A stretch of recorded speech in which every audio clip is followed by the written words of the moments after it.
که د دنیا ټوله وګټله، آن میلیاردر شوې، خو الله پاک درنه راضي نه و. ته تر ټولو لومړی تاوان کوونکی.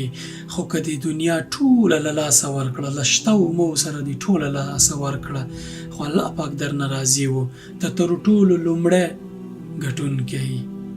ځکه د دې ټولو خزانو، د دې ژوند د ټولو اسبابو، د دې ځمکې او د اسمانونو د پټو او ښکاره خزانو مالک څوک دی؟ الله پاک. نو کله چې الله پاک دی، بیا نو ولې تشویش کې؟ ولې خیال نه ساتي؟ ولې د ځان ستړی کړی دی په دومره دغو پسې؟ کوشش کوه د دنیا برخه رااخله، خو توکل چې په الله کوي، هر کار پایله به دې ګټوره وي.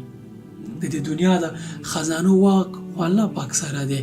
د پټو او ښکاره خزانو مالک الله پاک دی.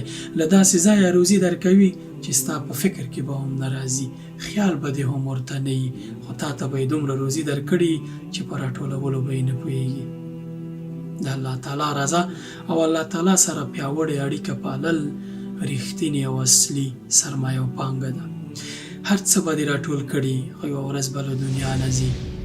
هر څه به درنه پاتې، نورو خلکو ته خلک به پې مزې کوي، خو ته به برباد.